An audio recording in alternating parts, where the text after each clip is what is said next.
So ngeke uphikisane nezinto ezasho uJesu ngeke ebandleni kufanele ukuthi ungene phakathi ebandleni bese wenze njani uphikisa zonke lezi zinto uJesu Kristu ifundiswa nezinto uJesu Kristu azi nawo ko dangerous now futhi lo o more powerful lo lapha singasho ukuthi mhlawumbe ubuswa ignorant.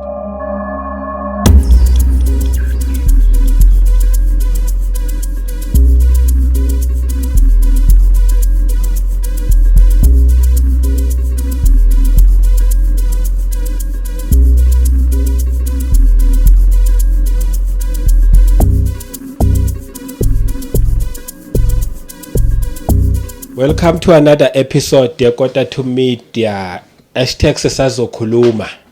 Namhlanje futhi sikhona la sisazokhuluma angedwa ke kwesinye isikhathi ngibe ngedwa but namhlanje ngithe no angabi ngedwa. Siphinde sibuye inceke ngiyabonga ukuthi bakhona futhi babuyile abafundisi ngiyabonga nangesikhathi sabo abasithathile ukuthi babe khona namhlanje but before siye kude ake siqale sibingelele ke kube kuhle nje ukuthi sinibingelele. Qale ngale kuba Khanyile sibingelele baba Khanyile. Ngiyabonga kakhulu.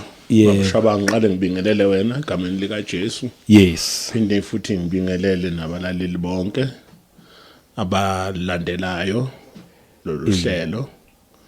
Ngibakhuthaza into ayibaqhubeke. Yebo. Balalele ngoba uhlelo lumnandi kakhulu la sakhana khona ngezwi likaNkuluNkulu. Igama uDumisani Khanyile. Yes. Bangazi abazalwane abaningi abalibuka lo hlelo Dumisani Khanyile. Usindisiwe. Amen. Asibonga isikhathi sakho baba Khanyile.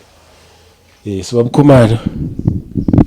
No. Bakubuza last. Hawu namhlanje Khumalo akekho. Ukhona ke namhlanje. Khona namhlanje Khumalo. Kodwa uNkulunkulu uhleze ekhona. uJesu Kristu uhleze ekhona. No ngiyabingelela babushabanga. Egameni lenkosi yethu nomfelo uJesu Kristu nababukele emakhaya. Yebo. Yesababingelela futhi kufanele bakwazi ukuthi siyabathanda njengalokhu uJesu ebathanda. Yes. Amen. Amen. Kanti futhi nabafuna ukufollowa babukhumali yazi nyay sometimes ngingakhommenti but nginokubuka sengikhulumela kwababukele njengamanje ngingamfollowa ku TikTok yazi kuningi engakufunda kuningi kakhulu uphelelani kaJolozela Khumalo injalo ne ayinalutho okunye ngaphezulu Uphelelani kaJolozela injalo phelelani kaJolozela yes Khumalo abaseyindakho yes ku TikTok man kuhle bakulandela ukuthi even noma bengabukelanga la kule channel nyazi kuningi abangakufunda kuwena at the same time futhi kuningi engakufunda kule ncekela eduze kwami baba Ngwenya uzoyisho naye futhi yakhe ihandle lapha ku TikTok ake sibingelele siyabonga. Amen ngiyabingelela nami babushabango nababukele emakhaya ngelihle igama lika Jesu Kristu. Sibonge futhi ukubuya hlangane sizokhuluma ngeindaba ezimnandi ama good news siyabonga nje sicela indlebe nenhliziyo kamoya. Amen. Amen. Usukhohliwe lapha ku TikTok ngiyazi u88 Charles or Charles 88 hayi uzoyibhala all right. Amen. Hayi kuhle iyavangela inceke lapha kakhulu kabi namhlanje bahlezi kuyiba abaphethe indaba ezimnandi banazo namanje ake ngidedele kuba abafundisi bami. Yes. Namhlanje sifikile nehloko nje esithi UmphikuKristu. Okay. Amen. Yes. Okanye angazi noma ngibeke kanjani UmphikuKristu okanye umkhohlisi okanye abefundisi bamanga angazi noma ngiyaphuma ehlokweni. Sizokhuluma ngomphikuKristu. Okay. Amen. Ashilo uJesu ukuthi mangibheka lapha kuMatthew 24:24 uthi ngokuba kuyakuvela uKristu bamanga nabaprofeti bamanga baveze izibonakaliso ezinkulu nezimangaliso ukuze kudukiswe nabakhethiweyo uma kungenzeka. Amen. Njengoba kuyikhathi zokugcina kuvela nabo bomphikuKristu ngoba umuntu othi yena uKristu UmphikuKristu. Amen. Yes, uJesu ushilo ukuthi kuyakuvela nabo Kristu bamanga okanye bazenza yena uKristu uqobo lwakhe. Amen. Abantu baze basusa abantu ekukholweni. Ikizwi lithi makungenzeka nabakholwayo kanye abakhethiweyo bazoqhubeka nabo baye kuba bomdukisi. Amen. Ngoba mina ngokuzwa kwami izwi UmphikuKristu uyi umdukisi. Amen. Udukisa abantu. Ubasusa kuKristu ubaletha kuye. Okanye ubasusa kuKristu bayisa kuSathane. Amen. Ngoba UmphikuKristu umelene nento kaNkulunkulu. Amen. Angazi noma bengibingelela nje. Bengisasho ihloko. Bazo-eda labazalana. Hayi siyabonga kakhulu. Mhlambe si-eda ubaba Ngwenya ubeke kahle. Mhlambe sisa-eda nje kuloko. Kodwa mhlambe singathi ukuthi ukungena kancane ukuze nobukele ekhaya ayizwe kahle ukuthi indaba UmphikuKristu isuka kude. The term cause ngesingisi bayibiza bathi Antichrist. Yeah. So the term anti is a Latin terminology esho to be against. Okay. So it is to be against Christ. Okay. So UmphikuKristu umuntu omelana noKristu Jesu. Umuntu omelene naye. Okay. Noma singathi umoya omelene nomoya kaKristu. Oh yes. So that is the definition of the term Antichrist. Okay. So is to be against Christ. Kakushoyo nazo zonke izinto ayezele ezozenza. Yes. So njengoba Ngwenya sesithinteleke incwadi kaMatthew 24 la uJesu Kristu ekhuluma khona ukuthi bazovuka UmphikuKristu babe khona. Yes. So now ngifuna ukuthi kancane mhlawumbe before singene ke sibheke izinto ezingama basics. Mhlawumbe singalapha incwadini kaFirst John chapter 2 ufunde nje baba Ngwenya ku ngaphezulu ufunda First John chapter 2 fundo 18 ya wehle ugcine ku6. Sizofunda ku First John 2 ku 18 ihloko sithi ukufika kwabaphikuKristu. Bantwanyana sokuyisikhathi sokugcina. Njengalokhu nezwa ukuthi UmphikuKristu uyeza nakalokhu sekukhona abophikuKristu abaningi. Ngalokho siyazi ukuthi sokuyisikhathi sokugcina. Baphuma kithi kodwa babengesibo abakithi. Ngokuba uma bebengabakithi bebeya kuhlala nathi kodwa baphuma ukuze babonakaliswe ukuthi bonke abasibo abakithi. Amen.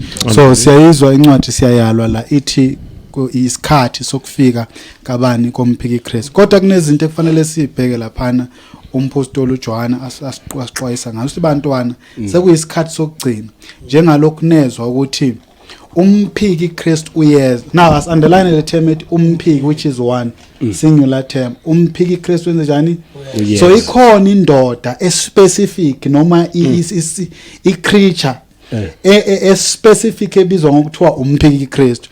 But mayiqhubeka ukuthi nakalokhu sekukhona abaphiki. So sebebaningi manje, this is plural. Okay. So there is an Antichrist and there are Antichrists. Azayibiza kanjani. So lento idetermine wayini ke ukuthi umuntu abe UmphikuKristu, but not that specific Antichrist, the being that is coming. All right. So kukho lento idetermine umoya umuntu mambede. Ngoba bonke abantu abanomoya kaKristu bangabakaKristu. Bonke abantu abanomoya kaMphikuKristu banomoya bangabakabani abakaMphikuKristu. Ene babizwa ngamaphikuKristu. Abantu abanomoya kabani kaMphikuKristu. So incwadi lana ke yasitshela ukuthi isikhathi sokugcina la kuzofika khona ubani UmphikuKristu. Uthi kodwa sekukhona abaphikuKristu abaningi. Ngalokho siyazi ukuthi sokuyisikhathani sokugcina. So now njengoba sesithe ukuchaza ukuthi igama elithi UmphikuKristu lisho ukumelana nani, lisho ukumelana nobani noKristu. Mhlamba siye lapha nje masishane kwencwadini khona lapho ku4 yeah ufunde nje from 1. Ihloko sithi hlolana umoya ku1 ifundeka kanje. Bathandekayo malingakholwa yibo bonke omoya, kepha hlolani omoya ukuthi bangabakaNkulunkulu yini, ngokuba baningi abaprofeti bamanga abaphumele ezweni. Yazini umoya kaNkulunkulu ngalokho bonke omoya abavuma ukuthi uJesu Kristu ufikile enyameni bangabakaNkulunkulu. lowo moya ongamvumi uJesu akasiye okaNkulunkulu lowo UmphikuKristu enizwe ngayo ukuthi uyeza nakalokhu usefikile ezweni. 4:6 NingabakaNkulunkulu nina bantwanyana nibahlulile ngokuba lowo okini mkhulu kunaye osezweni. Bona bangabezwe ngalokho bakhuluma okwezwe nezwe liyabezwa. Thina singabakaNkulunkulu omaziyo uNkulunkulu uyasizwa ongesiyo kaNkulunkulu akasizwa. Ngalokho siyamazi umoya weqiniso nomoya wokuduka. Amen. So kunento evezwayo la esivezelwa umpostoli Johana Kane esincenga uthi bathandekayo manje ngakhohliswa yibo bonke inomoya. So uthi bahlola umoya. Thema sikhuluma ke sathi kunemoya behind uKristu kunomoya behind UmphikuKristu. But yet kukhona uKristu lo oJesu esimaziyo the being. But kunomoya wakhe.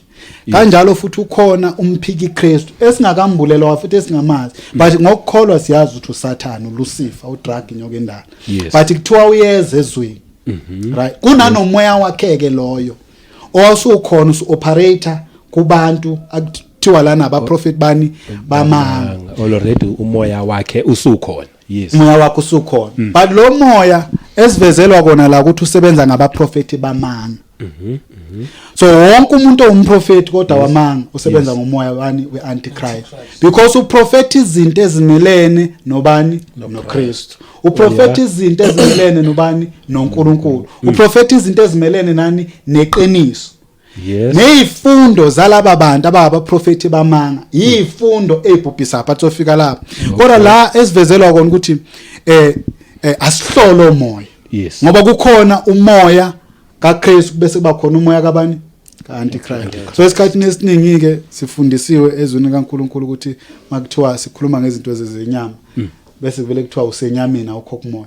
Yes. Wonke umuntu kumoya. But kukhona umoya osebenzela izinto zasezulwini, umoya kaNkulunkulu. Bese kuba khona umoya osebenzela izinto zasezweni. Umoya ufunda lencwadi wehlana iyasitshela ukuthi laba bangabasezweni, ikhepha nina ngabakaNkulunkulu. So lo moya wenzani? Umoya weAntichrist usebenzisana kakhulu nezwe, lento abayibiza ngokuthi spirit of worldliness. Noma ubuzo. Lento sithola lapha na kuEphesians bani Ephesians 2. Yeah. Right? So lo moya weAntichrist umuntu uyaba kumoya kodwa kungabe umoya abani kaKristu kuba umoya weAntichrist. Uzombona ngani? Izinto zasezweni izona eziphakamisayo.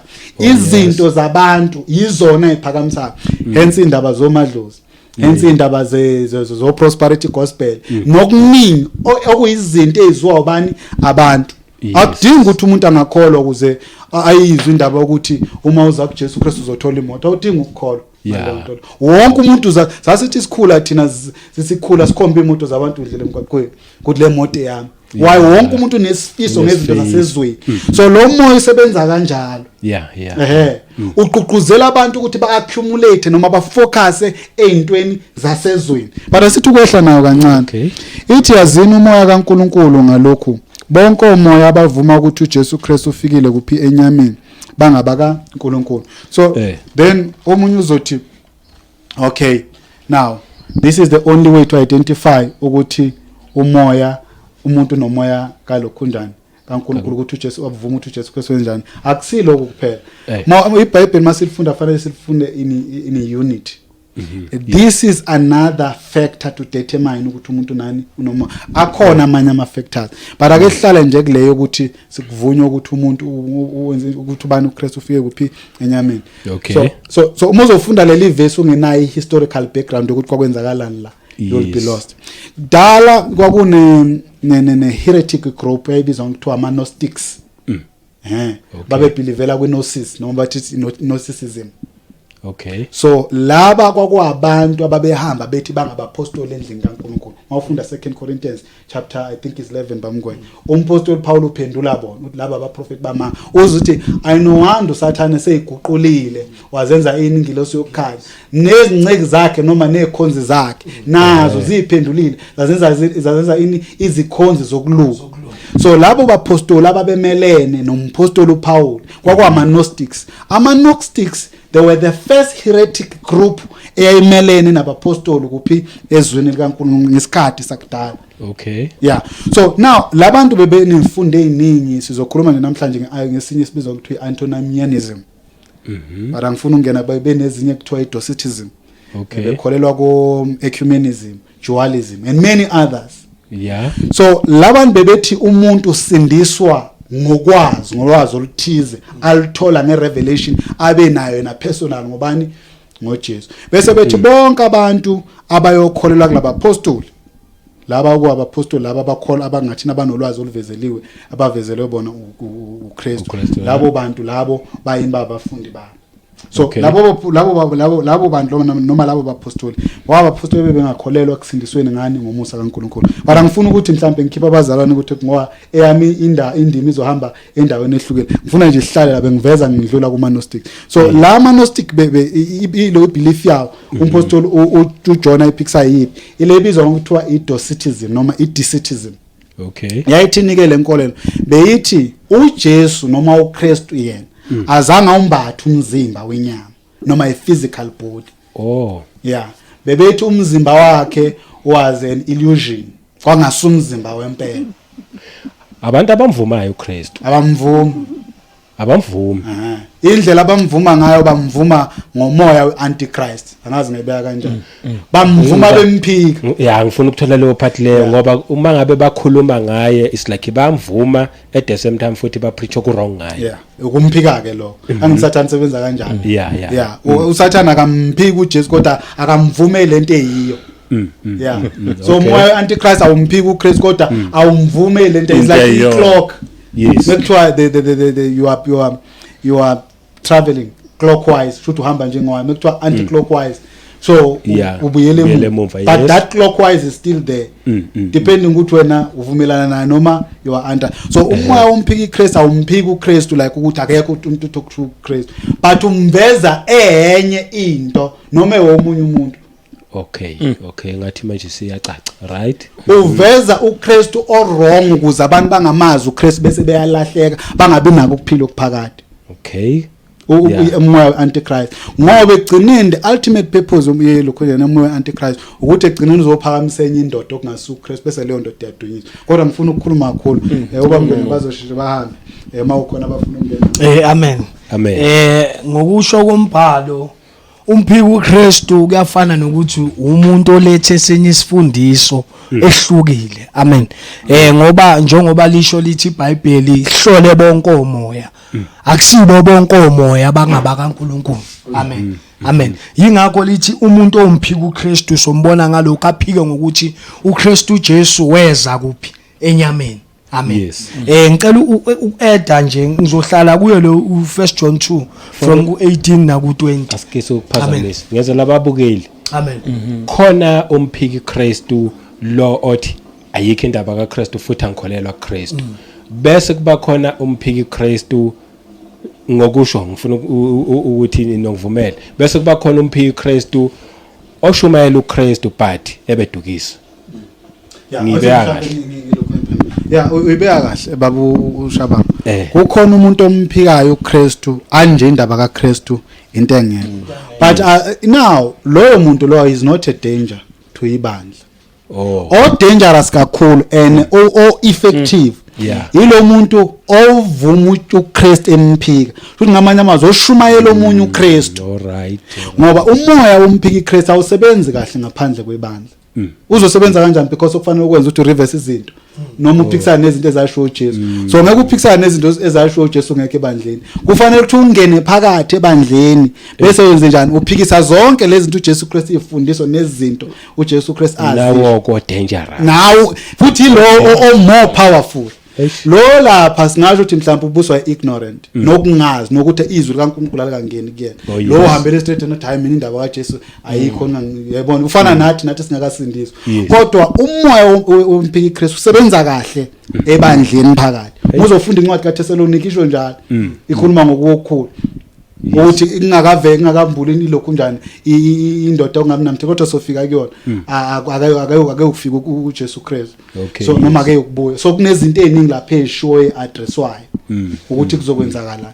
So because umoya anti njengalaba apostoli engikhulume ngaba Gnostics babe operator from within the church. Yes. Uyayibona lonto lo ukuze lo moya ukhona ukusebenza kahle ureverse zonke izinto uKristu Jesu anjani azenza kodwa bamngwenya I think uzoyithinta mangabe ekhuluma ngamavangeli akasiwa. Amen. Yes. Nami bengithi ngiede nje sase kuyo uJohn so akuse kon John from ku7 till ku11. Amen. Mina ngokuzwa kwezwi njengoba chaza ubabukhumalo I think bebephika nanokuthi uKristu ufikile ngokwenyama. Ngoba yingakho ba insista nabapostoli ukuthi lo moya ophikayo ukuthi uJesu Kristu ufikile ngokwenyama. Amen. Akusiyiba bomoya bakaNkuluNkulu lapho. Amen. Ngoba ngiyacabanga ukuthi kwaJuda bebebheke ukuthi kuyehla uJesu ayehle ezulwini. Amen. Yingakho nezwi lithi lapha I think uGalatia 4:4 lithi uJesu wazala kowesifazane kuzazokhulula kubaphi abaphansi komthetho. Weza ngokwenyama njengoba hlale sichaza uthi uzazoba isacrifice. Ngiyathemba njengoba uyubula nakithi kwabezizwe nakubo yabo wabula ukuthi kanjani wena ngoba uyindodana kaMaria siyazi ukuthi uyisumbazi usho kanjani wena ukuthi uyindodana kaNkuluNkulu. Uyayibona bebemdiscredit uJesu bebengam acknowledge njengokusho kombhalo ukuthi yena uzile ukuba azosindisa abantu. Yingakho ba insist abapostoli ukuthi laba abaphikayo ukuthi uJesu Kristu weza ngokwenyama akusiyiba bomoya bakaNkuluNkulu lawo.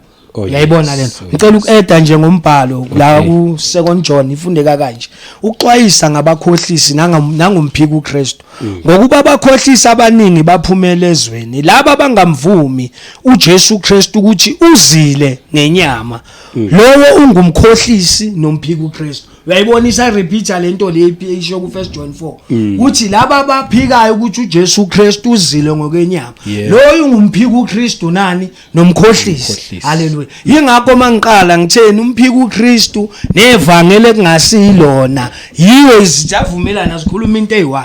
Amen. Ngoba abantu sebashumayela ivangeli hayi leli likhomba abantu kuKristu bashumayela ivangeli lama prosperity gospel. Yingakho athi umpostoli uPaul I think na ku Philippians 3:17 uthi nibabheke nibabhekisise uthi namanje nginitshela nangenyembezi ukuthi laba abahamba beyizitha zesiphambano sikaKristu oNkulunkulu babo kuyizisu zabo.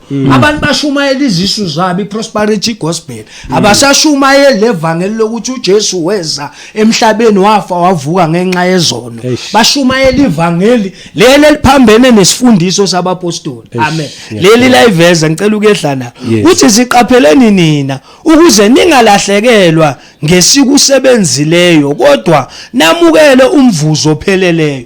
Uthi umpostoli uPaul siqaphele thina singalahlekelwa yiloko asebakusebenzile kepha samukela umvuzo njani opheleleyo. Ngicela ukufunda u9 and 10 lowo weqisayo engemi ekufundiseni kukaKristu akanayo uNkulunkulu ohleze ekufundiseni lowo unayo uyise nanendoda. Uyayibona iyaveza ukuthi lowo oweqisayo ungamanga kuphi esifundisweni sikaKristu akanayo uNkulunkulu. Amen. Angisho maningi ama gospel manje nama prosperity gospel alikhi abantu bashumayela amavangeli angahlukanisa umuntu ngezono abamange esifundisweni sikaKristu bayeqisa ngoba sebafaka izinto zabo emavangelini. And abapostoli mangiloke ngilifundizwe baloke bakhuluma ngokuhlukana uthi nibabheke laba bazongena ngasese bafaka izifundiso zamanga baletha amavangeli okuhlukana. Kepha uJohn uyasho ukuthi lo weqisayo angamange esifundisweni sikaKristu. Ukufundisa kukaKristu siyavuma ukuthi uJesu Kristu weze emhlabeni wagqoka inyama wafa wavuka. Oweqisayo angame ekufundisweni kukaKristu ashumayela omunye uKristu esingamazi.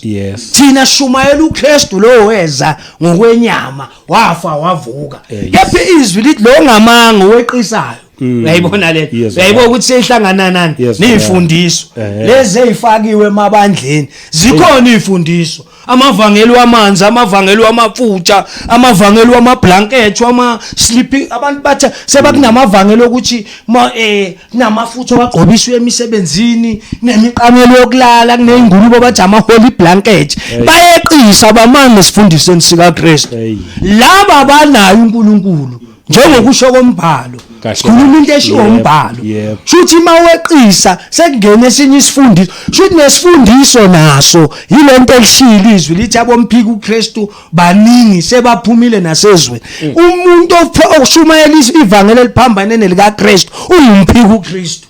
Yes. Uyayibona le.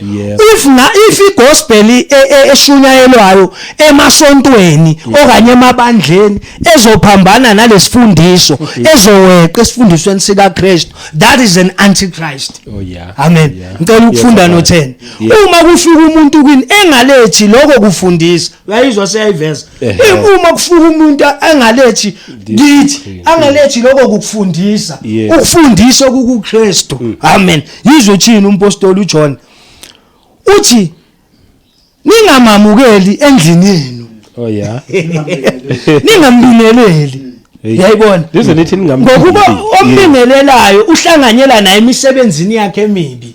Uyayibona ubeza lo muntu angalethi lokho kufundisa ayeqisa angeke simbingelela angeke sihlale nana ngoba nombingelela uhlanganyela naye kuyimisebenzi yakhe emibi. Amen. Abapostoli into bebeyishumayela ngaba boMphikuKristu I think ngaku 2 Peter 2 uyasho ngingabe mude ngisazi ngicela ukuedana ngamaRoma 16:17. Okay. Le I think izohlangana nalo le verse ku 2 John ku10 amaRoma 16:17. Uthi uPaul ngiyancenga abazalwane ukuba niqaphele ababanga ukwahlukana nokukhubekisa bephambene nesifundiso enafundiswa sona nina nahlukane nabo ngokuba banjalo abayikhonzi inkosi yethu uJesu Kristu bakhonza isisu sabo nangamazwi amahle namnandi bakhohlisa izinhliziyo zabangenaqala. Amen. Bashumayela ivangeli lelo elimnandi nangamazwi abamnandi. Bepho Paul uthi sibabheke laba babangukuhlukana. IAntichrist lethi sifundise esiphambene noKristu. Beze babakhubekisa laba inhliziyo ezinganaqala. Amen. Beza ngalezi zinto ezimnandi, they don't preach the gospel of Christ. Bashumayela amavangeli lawa ama-prosperity gospel, amavangeli wamanzi, amavangeli laba uJesu lapha kuMatthew 24:24 uthi UmphikuKristu ufikile uzofika uthi aboKristu bamanga abantu bazozenza bona aboKristu bazoyenza nezimangaliso ezinkulu bazenza izimangaliso uthi uJesu bayosisa umlilo ezulwini uze emhlabeni anisho bazenza izimangaliso abantu banamasonto bayabanika abantu amatiye babanika uvaselina bayizenza izibonakaliso ezinkulu basusa abantu kuNkulunkulu babaletha kubo laba boMphikuKristu. Amen. Abapostoli bebalwela lokho angazi noma ngibamude. Hayi ukukhuleke. Uyabona njengoba omunye kwabasimamele njengamanje bayasho ukuthi ayinabo ke laba bashumayela ivangeli lokuhlupheka. Ya ukholwa kwangitshela kanjalo ukuthi ushumayela ivangeli lokuhlupheka leyinhlupheko. Awufuni ukuthi sibe right lifeini. Uyasho nje omunye uthi laba shumayela ivangeli leyinhlupheko sifuna ukuzi prosperity thina aselungiseke leyo. Yes. Awona nje into ethi prosperity gospel into engekho amampungela. Ayikho igospel, it does not exist. Sesikhuluma that language manje. Into mayengekho evangeli sithi it does not exist, like isilo ku African spiritually it does not exist. Prosperity gospel into engekho ngalovula izwi likaNkuluNkulu from Genesis to Revelation. Ayikho into ebizwa ukuthi prosperity gospel. Bara ngiqale kanje, yonke into noma lonke ivangeli ekuzothiwa ivangeli kodwa libe nelinye igama ngizayibiza ekuzothiwa education gospel. Uyayizwa into ngizama ukuyiveza futhi leli ivangeli encourage abantu babafunde. Ngoba prosperity gospel is specific ithini asitholeni izinto. Kukhona into ekuthiwa ivangeli gospel. That's what we know as an existing thing. Yiniki ivangeli indaba ezimnandi nalishunyayelwa phela uGabriel elibika laphana ku Luke 2 uthi ngilethele indaba ezimnandi zokuzala kabani kwenkosi enguKristu emzini kabani kaDavid. Gospel not prosperity or education or uma ngabe sovumela into ebizwa ukuthi prosperity gospel, then kumele sibe nento ebizwa ukuthi faith gospel, sibe nento ebizwa ukuthi truth gospel, sibe nento ebizwa ukuthi mhlawumbe grace gospel, because manje sesiyakhona ukukhandela sifaka ama terms and then gospel, sifaka ama terms then gospel. Kahle kahle yikho nalento ekuthiwa faith gospel. Ayikho into ekuthiwa faith gospel. Grace. No. Healing gospel. No, asiyenze kanje. Ivangeli linalezo zinto phansi kwazo. Kakhulukazi njenge grace, nje ifaith engaphansi kwelokhunjana gospel. Khumbula ukuthi ungena kwelokhunjana ensindisweni ngani ngokukholwa. That is the gospel. It's part of, but you can't say it's a faith gospel. Okay. Because manje masuthi faith gospel sokhuluma ngenye into. Ivangeli ukuthini ukuthi uKristu uJesu Kristu njengoba Ngwenya eshilo weza emhlabeni ngenyama yakhe wasifela ngosuku lesithathu njani wavuka. Nazi indaba ezimnandi because the term gospel isho indaba ezimnandi. Thina sasiyizoni sideserve kwenzenjani ukuphanishwa uNkulunkulu kodwa uNkulunkulu instead ukuthi asiphanishe wenza njani wathatha izono zethu wayikhweza phezulu kwakhe. Nazi indaba ezimnandi.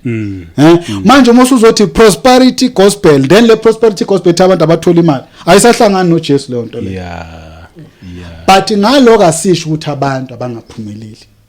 Okay. Ngoba ukukhumbula ukuthi ivangeli lize lisigwili lazwe lesichaka. Ngoba ivangeli lithini lithi wena unesono isigwili unemali, wena unesono isichaka ungenamali. Therefore wonke umuntu orich, wonke umuntu ophuwa uyamdinga ubani uJesu. Abantu baba nayo imali bengamazi uJesu. Uma sizothi thina ivangeli manje selikhuluma ngendaba ukuthi abantu abeze bazothola imali, sizofika esithini thina kumtsiphe maseshumayela ivangeli.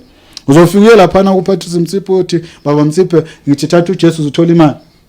Uzothola uyamkhulela ngiyalayo. Yebo lonto ukuthi manje ayisena effect, ayisena impact kumuntu.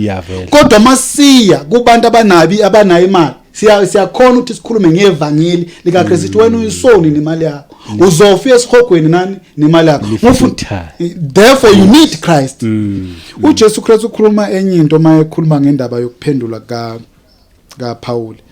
Uthi uPaul ngimvusile ukuthi ayoshumayela ivangeli emakhosini. Uyizwe kahle, emakhosini nakwabezizwe nakuIsrael. Now as underline amakhosi. Ayehlupheka amakhosi. Lutho. So then why kuthiwa ayoshumayela ivangeli ku mengabe kunento ekuthiwa prosperity gospel? It makes nangu uAgrippa phela uze uthi Paul wacishwa ngenza uMkristu.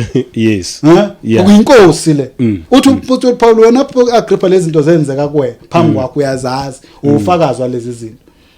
Wayekhuluma kanjalo engazange akhulume kanjalo kuFestus noFelix umpostoli Paul, because the two Felix noFestus kwakungasiya base amaJuda, kwangasi uIsrael, kwakwamagovernor esuka kuphi eRome. Kodwa makufika uAgrippa wathi ngisacela ukumbona lo Paul, inkosi ke manje le eyayingumJuda, inkosi. Mayifika lapho umpostoli Paul wena uyayazi lento. Yebo lonto. Uthi wacishwa ngenza ini uMkristu. Wayecishe enze kuMkristu mengabe lento ehambisana nokuthi wozothola imali. uNkulunkulu angeke aphume ezulwini azothi ngizonika imali. Lezi zinto sesinikile already. Uma iqala edala umhlaba uthatha yonke into inika kumuntu. Uma ukhuluma ngoSolomon baba nezinto, ukukhuluma noDavid baba nezinto. Why would Jesus Christ, why would God descend from heaven eze emhlabeni azosinika izinto ezikhona emhlabeni? What a waste of time. Wayezele impi kamoya, ezwela isono, uzokuzala indodana. Igama layo ukuthi ubani? uJesu. Ngokuba uyo yosindisa abantu bakhe kuphi ezonweni zabo. Ayihlangani ke lento nemali ongabi namali. Mhlambe nje ngingabi muda khule selapha encwadini futhi ukuthi emphasize le ndaba yami. Timothy bamngwe 1 Timothy chapter 6 ukhona la apostle Paul eyala kahle ethi kwaba ecebeni noma kwabanemali uyayala ukuthi imali yabo bayisebenzise kanjani ukuze nosekhaya azothi siphikise kodwa abazi ukuthi ilokhunjani. Mhlawumbe uyayiqala lapha kodwa kukhona nale lapha ko6 la ethi njengoba sifike la emhlabeni asifikanga nalo. Isihloko sithi sifundise masibe ngesiqinisileyo.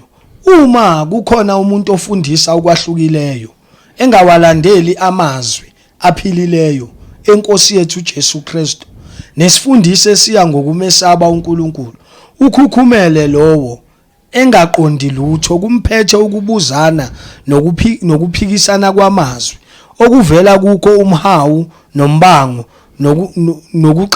nokuhlambalaza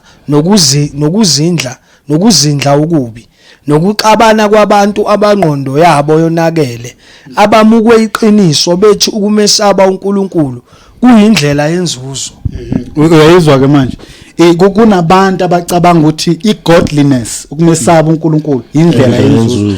Kunabantu abacabanga ukuthi ukuza kuJesu ukuzokholwa indlela yenzuzo. But mulalela lapho uthi if anyone teaches otherwise does not consent to the wholesome way, even the words of our Lord Jesus Christ, and to the doctrine which accord with godliness, he is proud.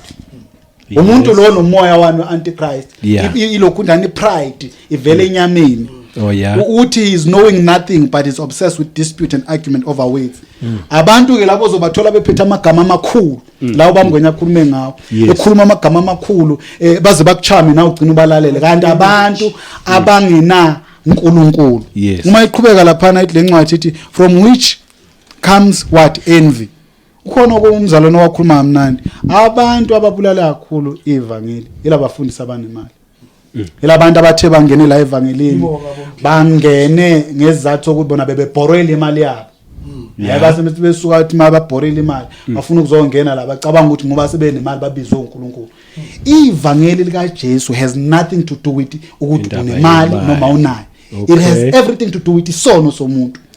Ngoba ezosindisa abantu kuphi ezonweni zabo. Isono esibulala umuntu. Umvuzo wesono ukufa. Hayi ukuba nemali ukufa noma ngabe namali ukufa.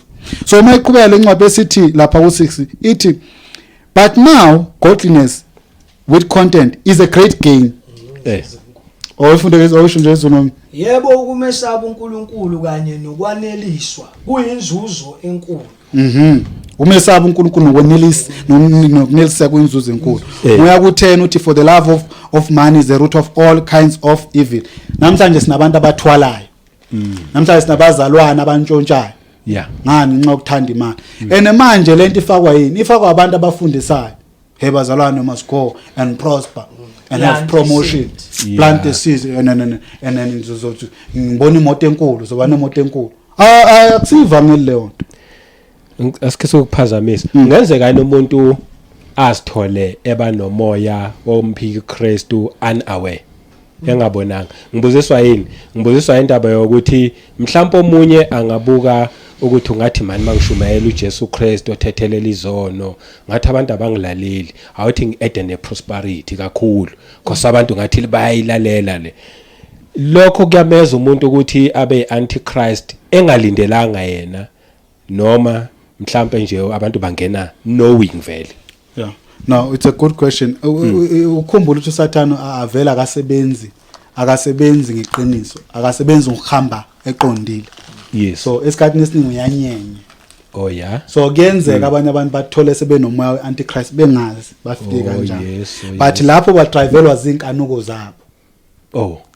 Inkanuko kufanele ibe khona lokuthanda izinto zasezweni uthi ungayithanda bese uyabheka ukuthi ayiphathi ngathi into ezasebenza ngiyalizwisisa leli ivangeli. Kunale lelithi nje asindiswe ezonweni. But kwesinye isikhathi uthothi lento yenzeka wazwe ukuthi mase ujoina leli ivangeli usujoina ini umoya weAntichrist. Yebo lonto. Because vele uSathane usebenza kahle kuphe kumnyameni usebenza kahle kuSikristu. Akafani uNkulunkulu ubeka zonke izinto ocaca. Usekukhanyini ukubika unika iqiniso kube ukuthi uyalimukela noma awumukeli. Bangweza cela nje uthi 17 ithi yala abacebileyo kulelizwe yala abacebileyo. So bakhona abacebile enkosini babukulo khonjani ithi ukuthwala mabayalwe abacebileyo. Umuntu uzothi indaba yobuKristu kwenza uhlupheka yikho lonto le. Babe khona abantu abacebile kuphi enkosini. Labacebileyo kulelizwe lamanje ngokuthi bangakhukhumali bangathembeli engcebeni engemiyo kepha mabathembele kuNkulunkulu osicebisa ngakho konke sithokoze ngakho. Uyayizwa ke manje indaba ethi labacebileyo bangathembeli njani engcebeni njani engemiyo ingcebe yakulelizwe ingcebe engemiyo. Ithi kodwa bathembele kubani uNkulunkulu osicebisa ngakho. Nayo into eyinkinga yabona uma wakhuluma ngegama elithi ceba kubantu angazi ukwenzakala ntoma amakhanda igama elisho ukuceba liyakhuluma ngemali. Uyayizwa lonto ithi osicebisayo kuko konke akasakhulumi ngemali. Ukuceba kusho ukuba nento eningi mengabuza ngithi mina muye emathuneni acebe ngani amathuna ngeyidumbu ngamathuna incebo yamathuna le umuntu kuyenzeka acebe ngolwazi ukuceba kusho ukuba nento eningi okay ingakho umuntu kwakuthiwa unemene enkomeni ngithi ucebile yes munembuzo enithi ucebe ngani ngimbuze ukuceba kusho ukuba nani nempahle noma kuba nento eningi munemali eningi thi ucebile munengimpahle eningi ucebe ngengubo njani ucebe ngengubo so now abantu wakhuluma ngencebo uvele nje acabanga imali ke manje umuntu kanti igama elithi ukuceba yes nje there is why abantu misinterpret term ethi ukuthi uJesu Kristu wahlupheka ukuze thina kanjani sicebe bese bevele bethatha lelo kunjani balidirect le verse likhuluma ngokuceba ngezinto zikamoya love kindness patience faithfulness and many other things okuyizinto ezingamafruit akupha sezulwini thina siceba ngamafruit kamoya sicebe ngokwazi uNkulunkulu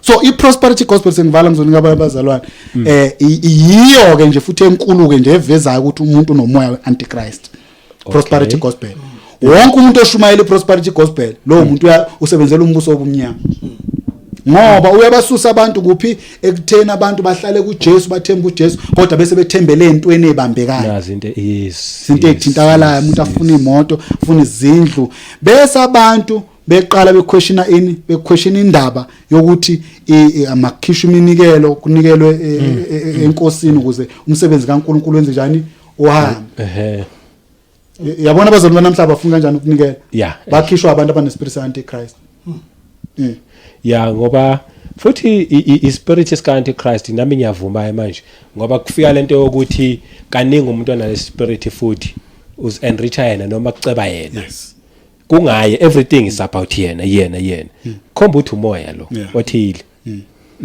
umoya we-antichrist babushabange nomoya othile and njengoba usasho ukuthi lo moya lo usebenzela ukuthi cebe yena namhlanje eziningi izinto ezikaNkulunkulu ezingenzeki ngezathu ukuthi abantu bambethwe lo moya wani we-antichrist ukuthi munikela enkosini uyalahla so now what has happened ukuthi abantu they attend from uKristu ukuthi bahlwanyele kuKristu bese behlwanyele enyameni yabo ukuthi mina kufanele ngibonakale nginezinto eziningi drive imoto enkulu ngihlala koSentini abazali bakudala babe nomoya kaKristu babenikela bengenandaba nalezi zinto yebo umsebenzi kaNkulunkulu ohamba so into eyenzakalayo la nansi lento ekufanele yenze ukuthi kushunyayelwe ivangeli ezizweni zonke zomhlaba isenze okuyini ke manje mission kaKristu which is the great mission so ithatha aphi imali ukuthi sikhiphe abazali sethi mzalwane wena nobizo bamngwenye nobizo fanele uyoshumayela ivangeli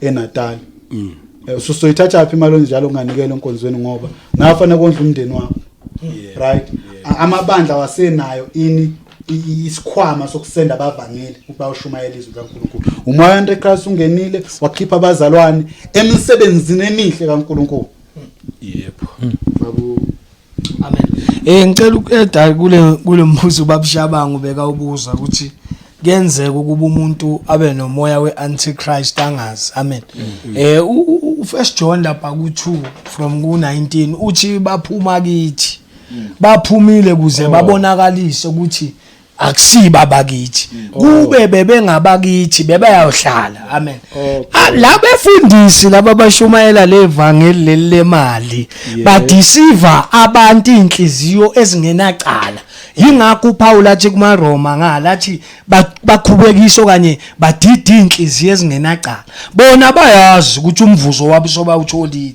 badida abantu ngoba inkinga babushabangu obabona nalabantu abasemasontweni abafuna ukuzwa next ngabefundisi babo ngathi bathakathiwe sebahogele lo moya we-antichrist uthi John baphuma kithi kuyacaca ukuthi bebengesiba bakithi kube bahlalile bebezobonakalisa ukuthi abakithi ngicela ukueda nango 2 Peter 2 ihloko sithi uPetru uxwayisa ngabafundisi bamanga kepha wavela nabaprofeti bamanga phakathi kwesizwe njengokuba nakinina kuza kuba khona abafundisi bamanga abaza kungenisa ngasese izifundiso zamanga ezibhubhisayo bephika nombuso wabathengayo bezilethela ukubhujiswa okusheshayo amen bazofika abafundisi bamanga nabaprofeti bamanga abazofaka yini ngasese ifundise ebhubhisayo izifundiso lezi ezibhubhiswayo zo Antichrist akuzona lezi ezisusa abantu evangelini okuyilo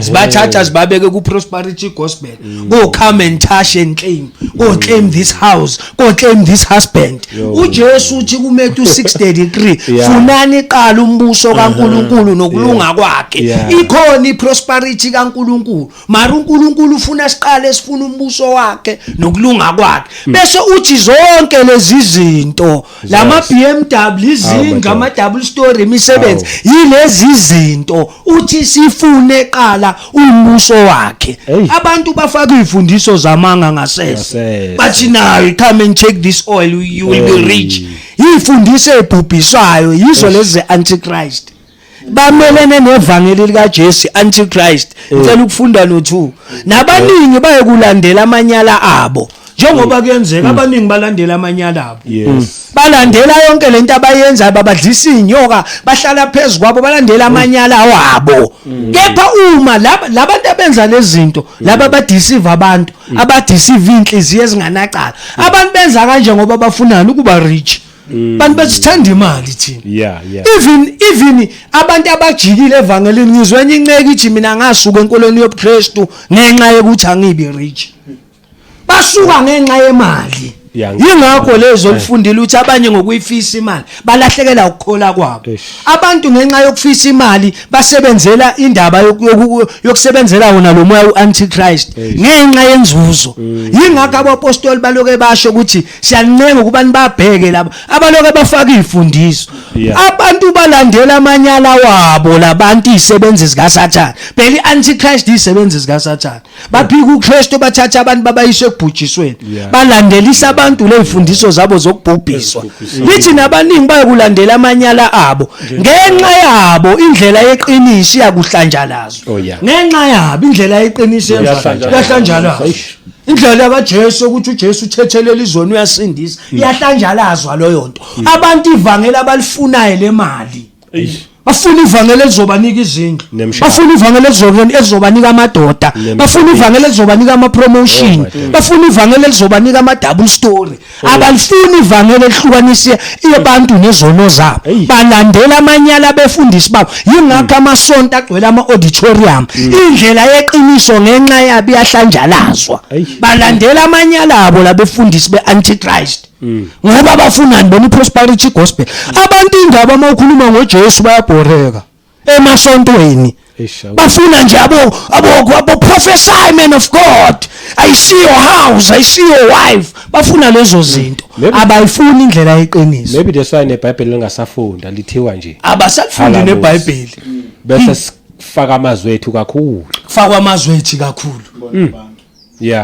nokuthi sifakeni isifundiso sikaKristu ingakho uJohana athe uma umuntu angalethi lobo bufakazi okanye leso sifundiso singamamukeli asimamukeli thina umuntu ozoshumayela ivangeli eliphambene naleli esanikwa lona abapostoli amen yingakho abapostoli ba-insister yizwa lana uPeter ku3 uthi nangokufisa bayokuthengiselana ngani ngamazwi obuqili uyayizwa lento abakulahla kwabo kwamandula kulibali nokubhujisa kwabo akozeli bakhuluma bathengiselana ngabantu ngamazwi obuqili ingakho koloke kuchintshwana kuzabefundisi beyimpurampura kuze lo uza ngama miracle bathi this is the month of miracles abafuni isifundiso sikaKristu bafuna ama month of miracles UmphikuKristu ayikho into abayishumayelayo ngoJesu labantu bashumayela nje indlela yabo yesisu yingakho lithe bayofaka izifundiso zabo ngasese uyayibona lento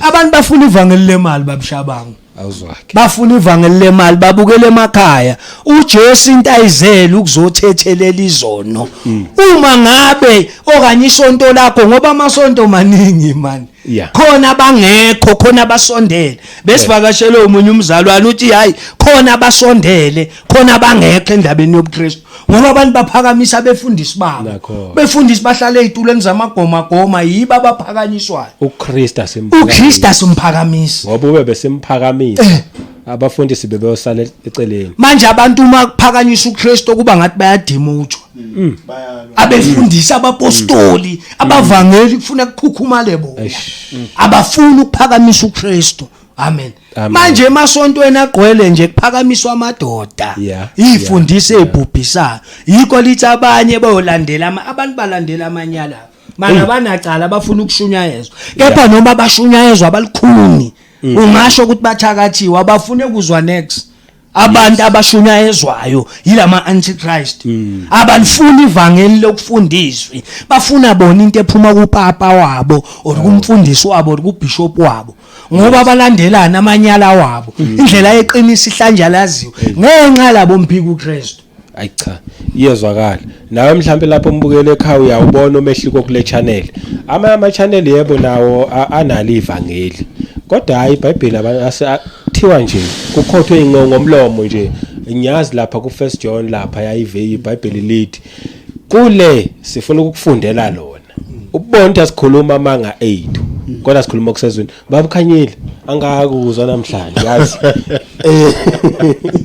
yebo hayi inkonzo ngenkonzo lento esikhuluma ngayo yebo yabona nje abazalwane bebeka nje njoba ngithi inkonzo ngeenkonzo emabandleni zivaliwe inkonzo ngeenkonzo ingakho namhlanje amavangeli amanya onwa abaprofeti prophet uye ona lelo bandla lakhe unemfundiso futhi yakhe elinye liona umunye negift yokufundisa bambiza bathi umfundisi bayiyekile lento ukuthi uNkulunkulu wapha abantu izipho yes yabona njengoba abazalwane bechaza nje abachazi ngokwendlela yomuntu kodwa bachaza ngendlela ezipho uNkulunkulu abanikeze zona ngoba ngeke uthathe nasesikolweni nje ngeke uthathe uthisha ufundisa isiZulu umnikeze iscience hamba ufundisa science umfaka enkingeni ngoba akayazi science yebo ingakho kuleli verse kule ncwadi sifundile kuJohn 1 John chapter 2 yebo masifunda lapha ku verse 20 uthi ninokugcotshwa okuvela kongcwele niyazi nonke sinokugcotshwa okuvela kubani kongcwele bese ethi hlolani imimoya ukuthi ngekaNkulunkulu yini lo moya ongamvuma uKristu akasiyo kaNkulunkulu bese lithi ku19 baphuma kithi kodwa bengesibo abakithi baphuma kithi kodwa bengesibo abakithi uthi sebekhona bamphikayo uKristu njengoba echazile ubabukhuma lesakhuluma la ukuthi kunomphikuKristu kunomoya wakhe umoya ongcwele ubika ubuNkulunkulu kithi uthi uJesu mayehamba umoya ongcwele uzohlala kini ukuze sikhulume lento kaNkulunkulu sidinga umoya ongcwele ingakho umzalwane ofundile ufunda incwadi ethi uma uthi laba abangeme kufundiseni abanayo uKristu ngoba ivangeli okuyilona lona lifundiswa ngokwezwi alicatshangelwa ngoba thina sinokugcotshwa okuvela kuye kongcwele manje mayokugcotshwa okuvela kongcwele uJesu waye nokugcotshwa okuvela kongcwele ingakho athi mina konke ngikhuluma ngokwami kodwa ngikhuluma lokhu baba kushoyo ngikhuluma kona kanjalo nathi njengoba sinokugcotshwa kokuvela kongcwele sikhuluma lokhu uNkulunkulu asigcobele kona ingakho ovangelayo uyavangela ofundisayo uyenza njani uyafundisa oprofethayo yenze njani aprofethe ngosilinganiso sani sokukholwa sinikezwe ubani uNkulunkulu uthi sinokugcotshwa okuvela kongcwele uthi baphuma kithi laba kodwa bebe uthi okay baphuma kithi kodwa bebengesiba abakithi ngokuba uma bebengabakithi bebeyakuhlala nathi kodwa baphuma ukuze kubonakaliswe ukuthi bonke abasibo bakithi ingakho namhlanje sizokuexpose lokuthi abasibo bakithi laba abaqhuba bakhuluma ngeprosperity gospel ivangeli malikhuluma ngokuswela komzalwane lithi yebo kumesaba uNkulunkulu nokwaneliswa kuyinzuzo enkulu that's the original asishumayeli isifana ngalo. Yes. Mina fika lapha ekhaya no. Shumane the original exactly gospel. Yep. Yebo ukumesaba uNkulunkulu kunokwaneliswa kuyinzuzo enkulu ngokuba silethanga lutho ezweni kusobala singemuke futhi nani nalutho. Angithembisi indlu mina kungenzeka nje uzushone nje ngisho uzushone uhlale emkhukhwini. Yep. Ulishilo izwi lenkosi kuMateyu 7 verse 33 or 6:33 la walikhothwa ubaba uNgwenya lithi funani kuqala umbuso wezulu nokulunga kwawo injalo konke kuzokwenezelwa injalo. Leli vangeli lelithi asifune ini umbuso kaNkuluNkulu. Yes. Sifuna umbuso kaNkuluNkulu sikhuluma ngendaba esembusweni kaNkuluNkulu. Yikona lokho esikuthunyiwe nesigcotshelwe kona. Yes. Asithunyelwanga ukuzonikeza abantu izindlu. Yes. Asipledgisi futhi abantu bapledgiswa labapledgiswa yilabo abantu abahamba umuntu wavula ibandla lakhe aba umprofeti webandla lakhe athi upledge ibusiness lakho khona uzoba successful. Ibusiness lakho uzolithola uNkulunkulu ethanda. Ene uma futhi kungenzeka ukuthi ibusiness yakho uthi ukhola liwe futhi ukholwa liwe liphele uzusho na uthi nganginemoto angisenayo manje. Yes. Impilo yasemhlabeni asihlanga lithi Bible hambana ngokamoya khona nezikufeza inkanuko asishumayela into zenyama la. Labo abantu bamphikristu bashumayela izinto zenyama bapromote izinto zenyama. Yilento ilivesi belikhuluma ngalo baba uNgwenya elithi kwavela abaprofeti bamanga bangenisa ngasese. Lezi fundiso zabantu ziconfuse abantu. Namhlanje abantu abafuna ukuthatha the original gospel efuna uNkulunkulu ngoba original gospel inethelo zayo empilweni. Yes. Abantu abadeceived ngalama gospel. Uma umbizela ukuthi the real gospel akasalifuni manje ufuna leli. And lelo akusilona likaNkulunkulu straight livela from the spirit of Antichrist which is the devil. Prosperity gospel it comes from the devil. Doesn't comes from God. Ivangelo lokusindiswa nokuthethelela kwezona. uJesu wafa wawalenga wafa esiphambanweni usesimele ezulwini. Yilo lesilenzayo uthi hambani nenziziso zonke abafundi bamokhola inimbhabhatise bese nibafundisa ukugcina konke ngeniyale ngakho. That's our original gospel. Yes.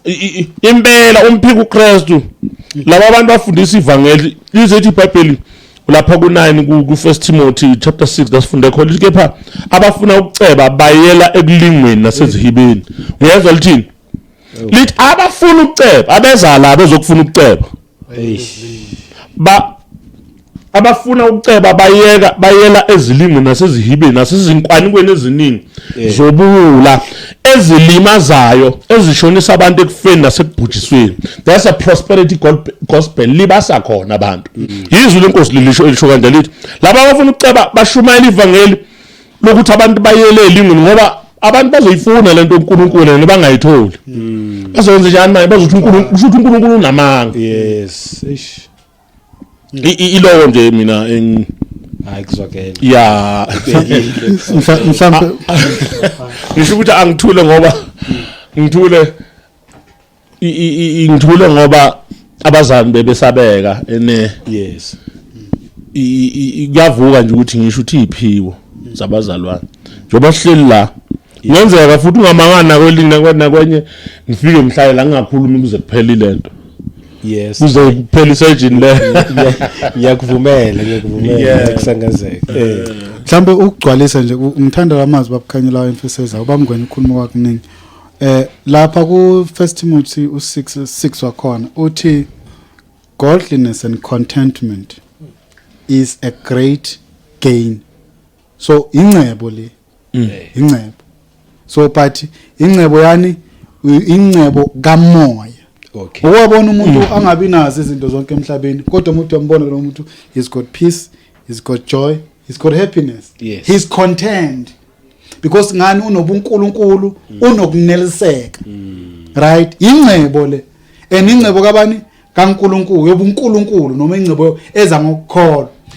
Labantu kasebefundiswe ke prosperity gospel abasafuni contentment ba great. There is why umufunda yabo umufunda le verse likutshela ngathi a great ba envious. baphenduka babe greedy. Abantu hey singakhuluma kube kuningi ngani bathathiwe basuswe entweni zikamoya bafakwe entweni zenyama ngoba umoya weAntichrist umoya osebenzisana nenyama nobuzwe.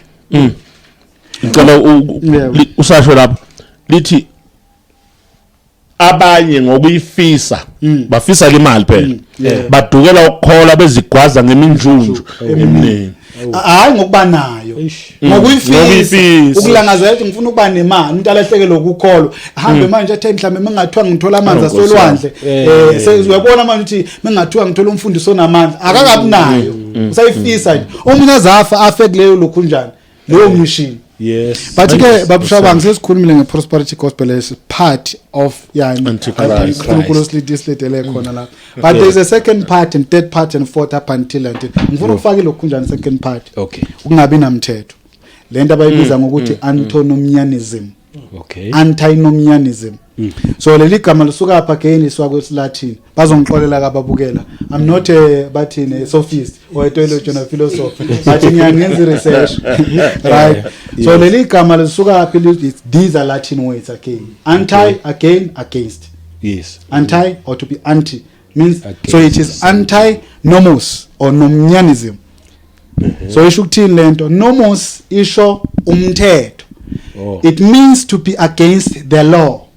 Okay. Abantu abanomoya we-Antichrist they are also having the spirit of being antinomos. Okay. Uba against the law. Bese bethini sisindiswe ngomusa kuphela ngokukholwa hayi ngomthetho nangani nangemsebenzi. Yethi sinamavesi athi umuntu ezulwini uyongena emva kokwehlulelwa inike manje ngasahlulela umusa.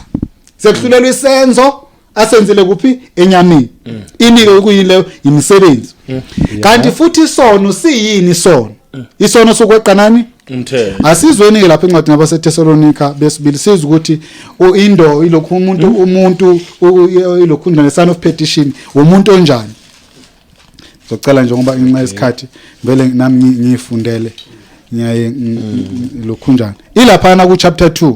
Okay. Isihloko sithi ukufika kwenkosi kuyakwandulelwa ngokufika komuntu ongenamthetho uyayizwa ke manje ithi ukufika kwenkosi kuyakwandulelwa ukufika komuntu onjani ongenamthetho. So ngabe umuntu ongenamthetho umuntu ongumKristu yini loyo impendulo siyayazi. Yeah. Asizwe ukuthi thina kepha siyanxusa bazalwane mayelana nokufika kwenkosi yethu Jesu Kristu nokubuthanela kwenu kuyo. 2 ukuba ningasheshi nenze njani inyakaziswe engqondweni yini ningethuswa noma ngomoya noma ngezwi noma ngencwadi kongathi vela kuphikiti sengathi usuku lukwabantu kaKristu lifikile. U3 besethi mangabikho umuntu onikhohlisayo nangayiphi indlela ngokuba alukufika kungakaveli kuqala ukuhlubuka kwambule umuntu ongenamthetho indodanani yokulahla. Umuntu ongenamthetho indodanani yokulahla. Namhlanje kunabafundisi abamile abathi uma umKristu umthetho awudingi. Uyayizwa le nto le. Now imizwa kaNkulunkulu lisitshela lithi umuntu ongenamthetho lo muntu indodana yokulahla. Asithi ukuqhubeka ngifuna uyikhumela kakhulu ku4. Ithi omelana nakho konke nozikhukhumezayo phezulu kwakho konke okuthiwa yini uNkulunkulu noma into ekhonzwayo azihlaliseethempelini likaNkulunkulu ezishaya uNkulunkulu. So iAntichrist ngathini isidalo lesesingenamthetho. Abantu abakhonza noma abanomoya weAntichrist abanawo umthetho. Ila kuvela khona ke babu ushabanga indaba zokuthi bathi abazalwane emabandleni owesifazane asengalifundisi ibandla.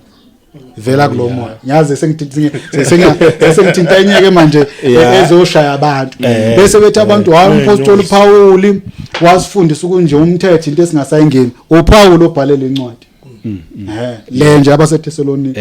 So umpostoli Paul wayengekho schizophrenic wayengekho confused ukuthi ayishaya emumva ayishaye phambili njengoba ethi indoda umuntu ongenamthetho indoda yokulahla ukhuluma ngawo impela umthetho.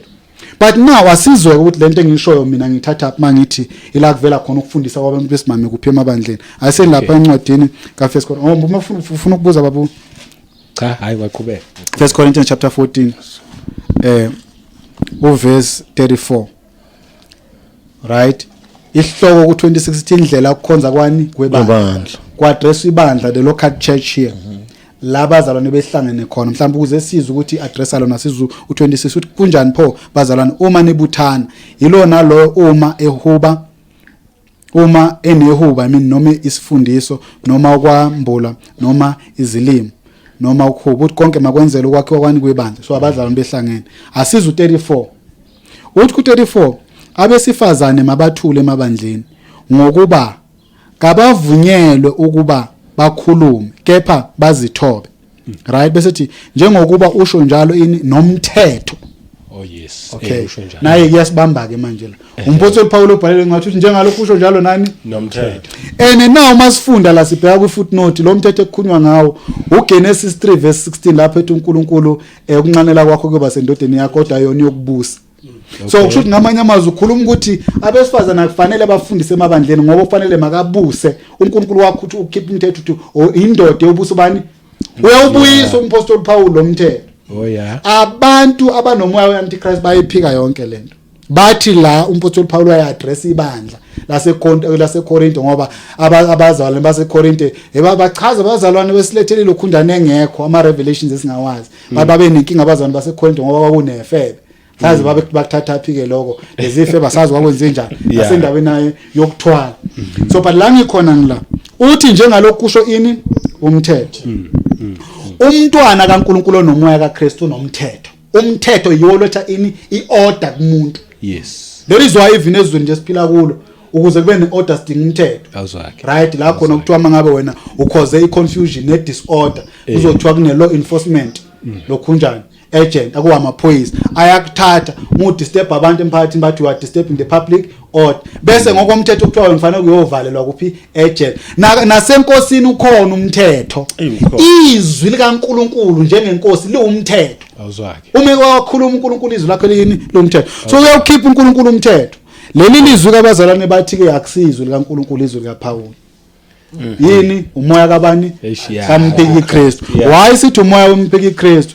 Ukhumbula ukuthi umzalwane kakhulukazi owezizwe wakhelwe phezu kwesisekelo sani sabapostoli nabaprofeti. Yes. uJesu Kristu uyitshelani so umpostoli Paul wayeUmpostoli sakhelwe phezu kwezifundiso zani zakhe. Yeah. Uma khuluma umpostoli Paul ngomoya engcwele wathi angivumele owesifazane ukuthi afundise bavela apha abantu abaqhamuka sebethi hayi owesifazane angafundisa umpostoli Paul wayedidekile noma wayengasho ebandleni. Umoya weAntichrist. Exactly. So lo moya othi mhlawumbe sifunde nje kancane sithi ukulokhunjana u35 uma ke bethanda ukufunda utho mababuze emadodeni abo emakhaya ngokuba kuyihlazo ukuba owesifazane akhulume emabandleni. Ukhona abakhutha lencwadi bathi uma engenayo indoda yakhe ekhaya why umuntu wesifazane ungenayo indoda konakelepi? I'm sorry nje to ask this question. Uyothi angizange bene enhlanhla ukuthola indoda. Abanye baba nayo enhlanhla amadoda abakhahlela bakhafulela. So senze njani? But anyway, le ncwadi has nothing to do ukuthi unendoda noma indoda. Okay. The key to le ncwadi ukuthi owesifazana akafundise ebandleni. Yes, umthetho loyo. Umthetho uthi kuya ngomthetho. Asizu 36 ukuthi uthini?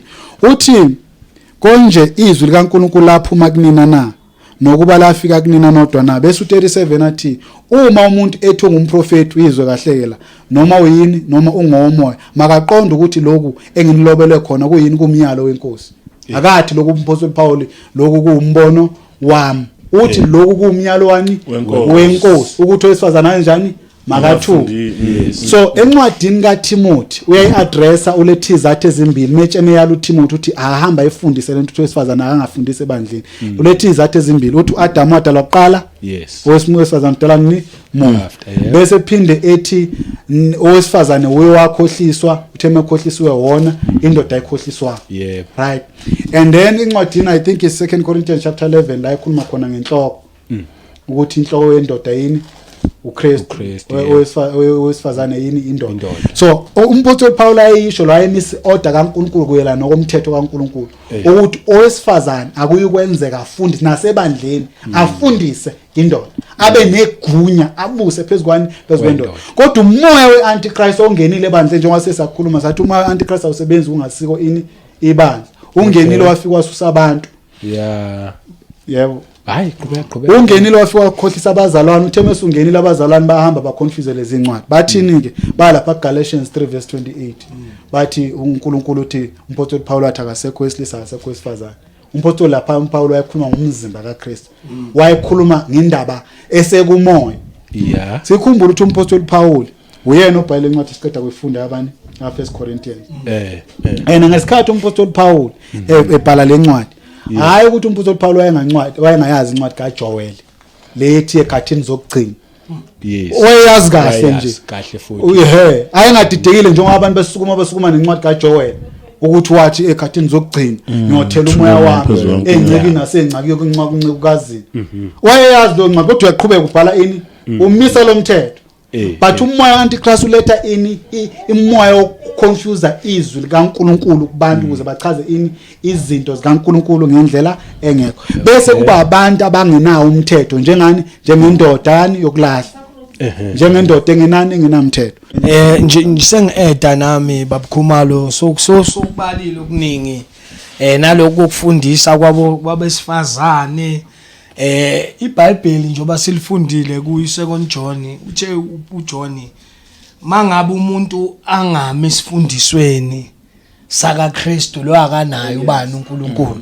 ora eda kuloko esikuzwile kubapostoli amen iBhayibheli lithi lapha kuzenzo 2:42 lithi ibandla maliqala lithi baqinisela njalo kuphi esifundisweni sabapostoli nasemikhulekweni nasekuhlephuleni isinkwa amen futhi okungekho ezwini asikuthathi lady bishop bishop bomama abapostoli mama akekho wesifazane owabizwa ukuba shumayela ivangeli kepha ngenxa yokuba kunamadoda lawa asebenza ngomoya weAntichrist uma ngabe umfundisi nomfazi wakho sokuwumama umfundisi amen le ayikho ezwini le zonke lezinto ezingekho ezwini abantu bahlele kuza bahlelanga kuphi esifundisweni sabapostoli njengoba sishilo sathi into econtradicta izwi likaNkuluNkulu leyo nto iAntichrist umoya weAntichrist amen ngayivana khona especially when it comes to lento le party yabo mama mhlawumbe singasho enisithi omama bavumelekile ekuvangeleni kuphela hayi ekufundiseni esontweni local church ebandleni kodwa ekuvangeleni nasekuprofetheni siyabathola nabo kuvumelekile lokho yebo ibeke kahle iGreat Commission kuMatthew 28 isibiza sonke even siyezwa nje ekuvukeni kaJesu abaqala bashumayela ivangeli lokuvuka besifazane betshela abapostoli yes so wonke umuntu uyabizwa makuze kumemezeleni indaba kodwa mase kuza ku local church lapha ekufundiseni awuzwa ukuthi mase ufundisa ibandla ngoba isifundo sikhumbule ukuthi babusha bang isifundo yiso esustaina umzalwane ingakho lithi umpostoli uPeter onjengalokho kwakukhona noma kwavela inabafundi abaprofeti bamanga nasesizweni ukhuluma ngoIsrael esethi nakunina kuyovuka ini uthi abafundisa kathi abaprofeti bafaka ifundiso ngoba isifundiso isona esisustain umzalwane doctrine ne so mama uthatha umuntu osifazana umuntu akazoletha idoctrine ezobanjani ubuthakathaka there is why igqoka icephe enkonzweni there is why kufetshwe enkonzweni abazami belalana abantu besifazane babuthakathaka and bayakwazi nabo lokho nathi siyakwazi into esingayazi there is why kwathina abakhaleti nathi masibenjani sibebuthakathaka bathi asikhali bathi asibe vulnerable sitshengise indoda ayibizelwa ukuthi izoba vulnerable indoda ingakho kuthiwa indoda ayikhali and lento akusho ukuthi indoda ayikhipha inyimbi kodwa kuthiwa indoda ayihlezi complain ukuthi hey ngihluphekile ngilambile iyaqinisela ngoba indoda iyona nsika yani yesizwe uma kuzokhala amadoda abe weak nje abantu besifazane ukuthi soba nasizwe siphi soba nasizwe esinjani njengamanje kunempi eUkraine naseRussia abekho abantu besifazane lapha kuqishwa amadoda siyawazi thina kahle ama responsibilities endabeni kaNkuluNkulu yimpi le